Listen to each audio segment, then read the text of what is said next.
During my final year of university, I would produce my first real short film, Travel Trouble.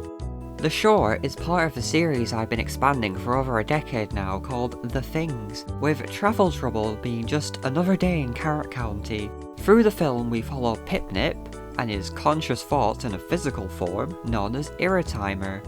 Pip-Nip's goal is to reach the doctor's office so he can get his pills that will calm down his anxiety and in result get rid of Irritimer. Unfortunately, everything just keeps going wrong for poor Pip-Nip. Like every other Things animation that came before it, Travel Trouble is a 2D animated film. Toon Boom Harmony would be used for all of the animation and effects seen in the film. A lot of the characters would be created using their own Toon Boom files, some even having layers for each part of their body, which made animating easier. Once the finished animation was ready, I'd store them in a main library which I can access in any Toon Boom file.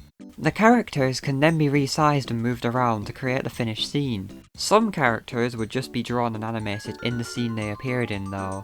Fellow 2D animator Elliot Sorella would animate two of the characters in the film.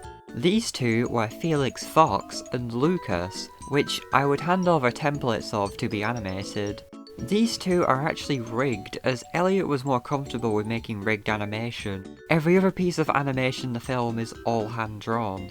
When all the animation in the scene was complete, extra effects would be added to improve the overall quality of the film. Giving the characters shadows, shading, anything else is very easy. That is if you know how to use open node view surgery. The shading of the characters not only looks great, but it also adds more depth to the scene they're in. It makes them look like they're actually there and not just pasted onto an image, but in a 3D space that lets them stand out more from the background. To help with some characters sometimes blending in a bit too much with the backgrounds, a blur box was added into the zoomed in shots.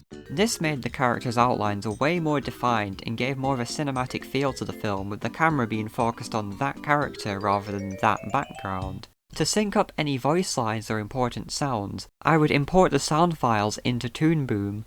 This allowed me to see how long a sound or voice clip goes on for, so I could edit how long some frames play for them. Greetings! I am here to assist you on your journey. There is a way to do this with image substitutions in Toon Boom. However, due to the simplicity of my characters' mouths, I just hand drew all of them. Where's a super cool short film about its beautiful backgrounds? That's where another member of the team comes in, who would like me to just refer to him as his online alias, Racco. Travel Trouble has around 32 unique backgrounds, many of which feature locations from my older animations and pieces of concept art throughout the past decade. This film helps to connect these locations in a way I've never done before. Some locations would be made for the film though, such as the doctor's office. Racco would draw most of the backgrounds using the animatic and my old artwork as a reference.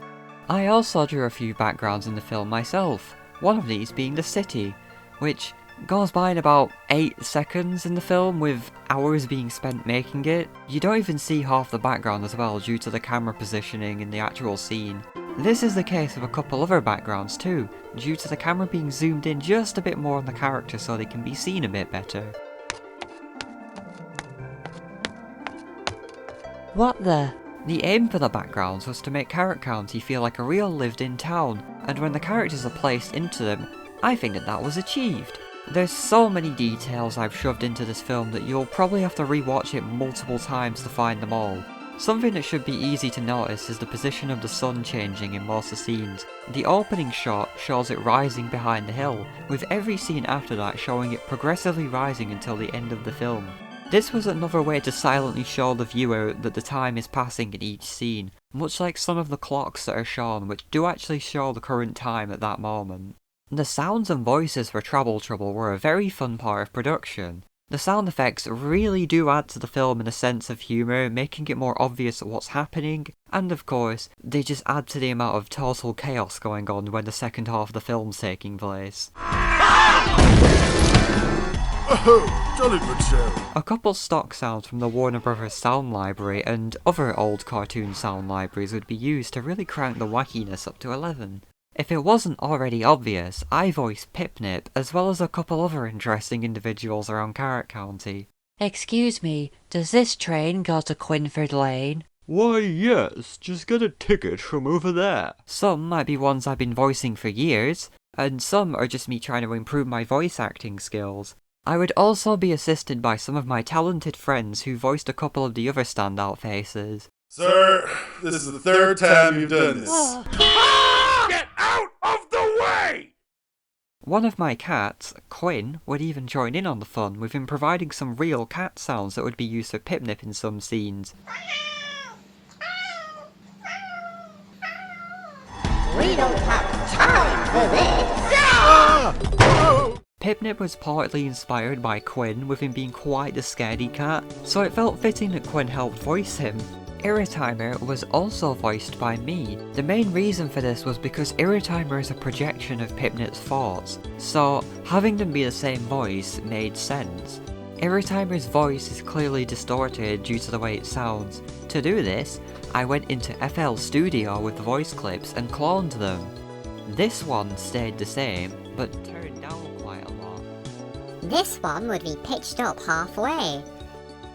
This one would be pitched all the way up. And when combined together, it sounds like this.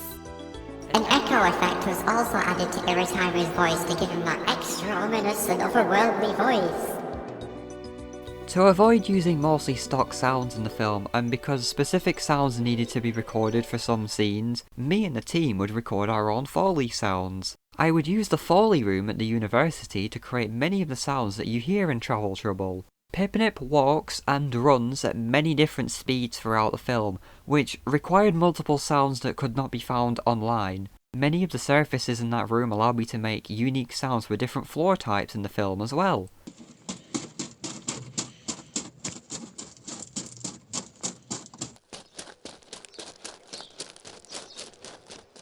The music for the film would be made by Electro Squirm, who is a friend of Racco. The music track, Rush Hour, would be made in FL Studio as well, which meant I could just download the file and add in elements if I needed to. The music for the film fits it very well. I'm very pleased with how that turned out. It starts with it being calm and building up so much that you could probably have a heart attack if you're not careful.